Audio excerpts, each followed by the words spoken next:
Grievance వాస్తవానికి ప్రతి జిల్లాలో కూడా ఒక కలెక్టరేట్ ఉంటుంది. ఆ కలెక్టరేట్ దగ్గర ప్రతి సోమవారం గ్రీవెన్స్ అనేది ఒకటి ఉంటుంది, ఏర్పాటు చేస్తారు. ఎప్పుడూ ఉంటాయి. జగన్మోహన్ రెడ్డి హయాంలో స్పందన అని, లేదంటే ఇప్పుడు గ్రీవెన్స్ అని పేర్లు మారుతూ ఉంటాయి. కానీ అంటే మండల పరిధిలో లేదంటే గ్రామ పరిధిలో నియోజకవర్గం పరిధిలో కాని పనులు వాళ్ళకి ఇక్కడ అవ్వలేదు అన్నప్పుడు నేరుగా కలెక్టరేట్కి వెళ్ళిపోతారు. అక్కడ గ్రీవెన్స్లో ఒక అప్లికేషన్ పెట్టుకుంటారు. పెట్టుకున్న వెంటనే అక్కడికి వెళ్తే సమస్య పరిష్కారం అవుతుంది అని ఒక నమ్మకం. అంటే కింది స్థాయి ఉద్యోగులు చేయలేదు, లేదంటే వీళ్ళు చేయట్లేదు, చెప్పులు అరిగేలాగా కాళ్ళు అరిగేలాగా సచివాలయాల చుట్టూనో లేదంటే మండల ఆఫీసుల చుట్టూనో లేదంటే తహసీల్దార్ కార్యాలయాల చుట్టూనో తిరుగుతున్నాం, అదే కలెక్టర్ ఆఫీస్కి వెళ్ళిపోతే అయిపోద్దని ఒక నమ్మకం. కానీ ఎంతవరకు అవుతాయి? ఒక రకంగా గ్రీవెన్స్లో ఫిర్యాదులు తీసుకునే వాళ్ళు, అక్కడ అప్లికేషన్ తీసుకునే వాళ్ళకు కూడా ఒక అవగాహన లేకపోతే వచ్చే ఇబ్బందులు ఏంటి అనేది సచివాలయాల దగ్గరికి వెళ్తే తెలుస్తుంది. వాస్తవానికి ఇప్పుడు సచివాలయాలు ఓకే పేర్లు మార్చేశారు, స్వర్ణ గ్రామం, స్వర్ణ వార్డు అనేది ఏదో, కానీ ఏదైనా ఇంకా సచివాలయం అనేది ప్రజలకి అదే రికగ్నైజ్ అయిపోయింది, అదే రిజిస్టర్ అయిపోయింది. కొంత టైం పడుతుంది పేరు మారడానికి. కానీ ఇక్కడికి వెళ్ళని వాళ్ళు అక్కడికి వెళ్ళి గ్రీవెన్స్ దగ్గర అప్లికేషన్ ఇస్తారు. ఫర్ ఎగ్జాంపుల్, ఎక్కువ సచివాలయాల దగ్గరకు వస్తున్నది ఏంటి, కొత్తగా పింఛన్లు ఇవ్వట్లేదు అనేది.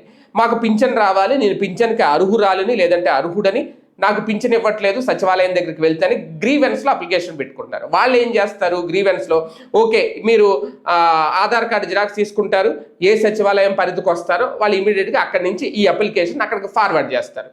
వీళ్ళకి ఏం చెప్తారు, ఒక స్టాంప్ వేసి ఇస్తారు, మీకు సచివాలయం వాళ్ళు ఫోన్ చేస్తారండి, వెళ్ళండి, మీ సమస్య పరిష్కారం అయిపోతుందా అంటారు. కానీ అక్కడ సమస్య పరిష్కారం అవుతుందో అవుతుందో అక్కడ గ్రీవెన్స్లో ఉన్న వాళ్ళకి తెలియదా? కొత్త పింఛన్ ఇవ్వాలి అంటే గ్రీవెన్స్లో ఒక లెటర్ పెట్టేసుకుంటే అయిపోద్దా? ప్రభుత్వం మంజూరు చేయాలి. గ్రీవెన్స్ వాళ్ళు చెప్పారు, కలెక్టరేట్ నుంచి ఒక లెటర్ వచ్చిందని చెప్పి సచివాలయ అధికారులు మంజూరు చేస్తారా? అక్కడ ప్రభుత్వం ఇవ్వండి, వీళ్ళు ఏం చేస్తారు? కాకపోతే ఇదంతా ఒక టైం వేస్ట్ ప్రాసెస్.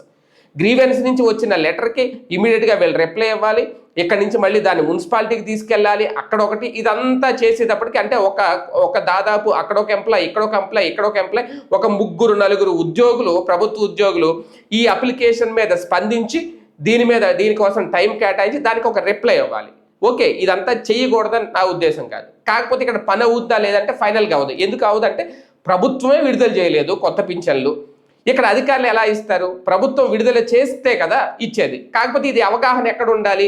గ్రీవెన్స్కి వెళ్ళినప్పుడే ఆ గ్రీవెన్స్ ఉద్యోగులు ఆ అప్లికేషన్ చదివి, ఆ ఫిర్యాదు ఏంటో చదివి, ఇది మీరు కొత్త పింఛన్కి అప్లై చేసుకుంటున్నారు, ఇంకా ప్రభుత్వం కొత్త పింఛన్లకి అవకాశం ఇవ్వలేదు, ఇచ్చిన తర్వాత మీరు నేరుగా సచివాలయానికి వెళ్ళండి, వాళ్ళే ఇస్తారని చెప్పాలి. అలా కాకుండా వాళ్ళకి ఈ ప్రాసెస్ అంతా చేయడం వల్ల ఇటు సచివాలయ ఉద్యోగులు ఇబ్బంది పడుతున్నారు, ఈ మొత్తం కలెక్టరేట్ నుంచి ఒక లెటర్ వచ్చింది దానికి రిప్లై ఇవ్వాలి అనే ఉద్దేశంలో మొత్తం ఆ టీం అంతా కష్టపడతారు, పనిచేస్తారు. కానీ ఇక్కడ చివరికి అప్లికేషన్ ఫిర్యాదు ఇచ్చిన ఫిర్యాదుదాడికి న్యాయం జరుగుద్దా అంటే న్యాయం అంటే ఏంటి? అక్కడ కొత్త పింఛన్ ఇవ్వాలంటే ఇవ్వాలి, ఇస్తే న్యాయం.